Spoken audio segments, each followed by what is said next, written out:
Shalom, selamat pagi semua. Selamat berjumpa kembali dalam renungan pagi. Terlebih dahulu kita berdoa lebih dahulu.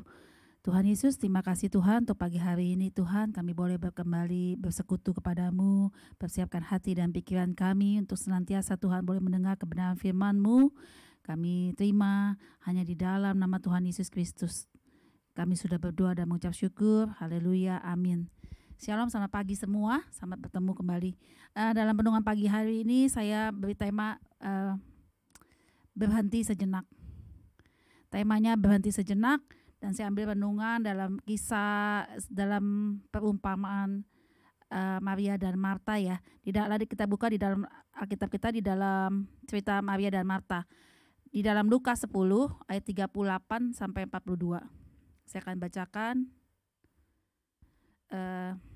perikop Maria dan Marta ayat 38.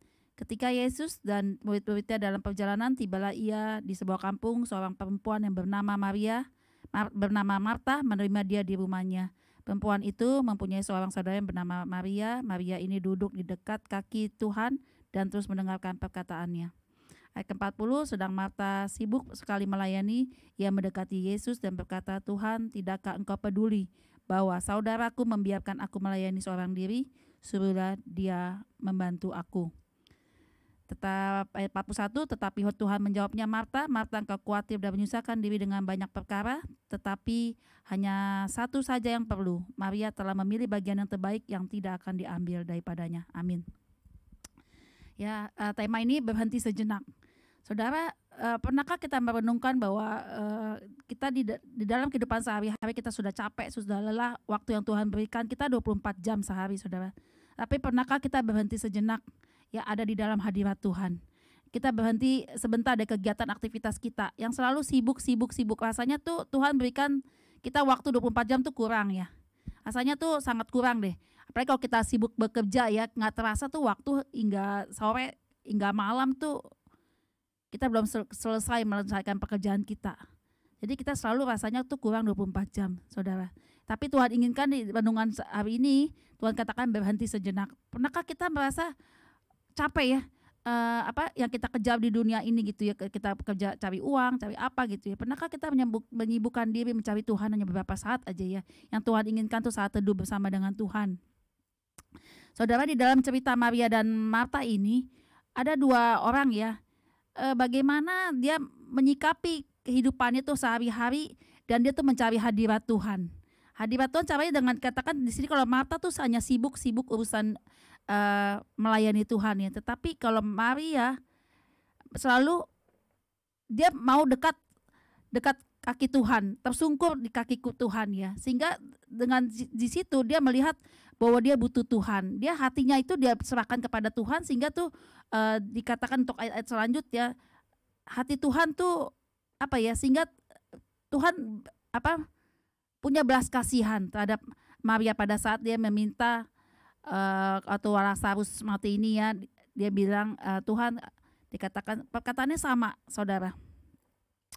Tidakkah engkau peduli bahwa saudaraku membiarkan, bahwa dikatakan di sini di ayat berapa ya, bahwa saudaranya tuh mati, Lazarus ya. Dikatakan Marta selalu kalau kita tidak dekat sama Tuhan tuh kita pasti menyalahkan Tuhan kalau terjadi sesuatu ya. Tuhan sih terlambat nolong kita, sudah terjadi gimana kelanjutannya nih Tuhan gitu ya.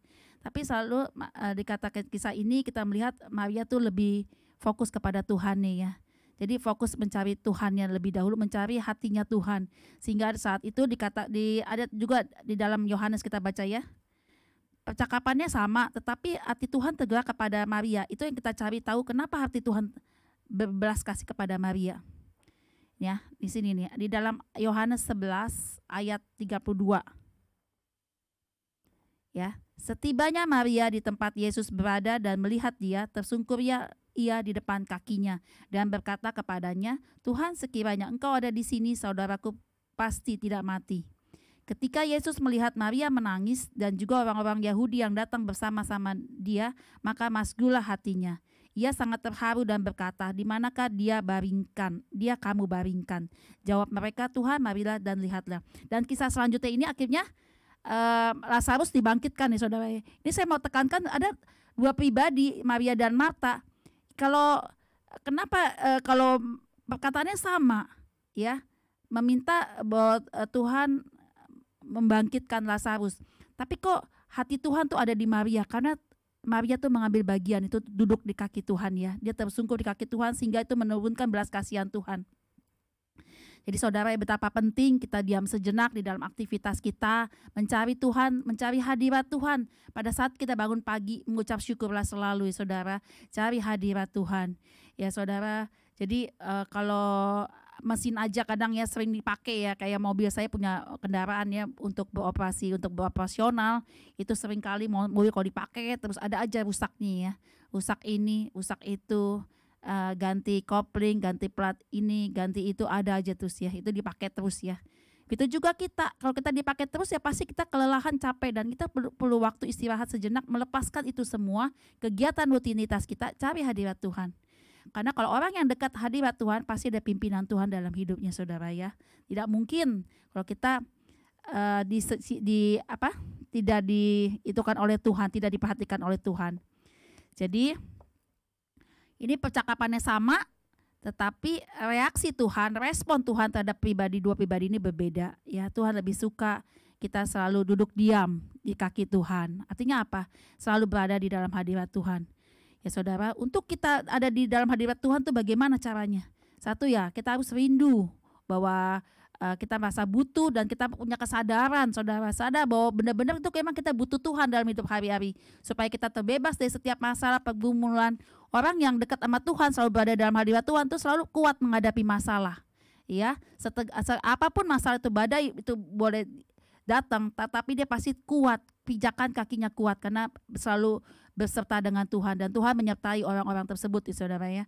Yang kedua, kita harus selalu mempunyai disiplin waktu yang tepat, bangun hubungan kita dengan Tuhan setiap pagi, saudara. Karena beda deh, saya juga ngalamin dulu, saya nggak ada mesbah doa, tapi sejak tahun 2006 ya kalau saya lupa, bersama suami, kalau ada anak-anak di rumah, bertiga kita, ya, memuji Tuhan, menyembah Tuhan, mesbah keluarga, itu kita butuh waktu disiplin yang itu, ya. Benar-benar tuh kita punya disiplin waktu yang tepat, atau 6:30 sampai sekitar jam 7, ya. Lalu setiap pagi itu, setiap hari.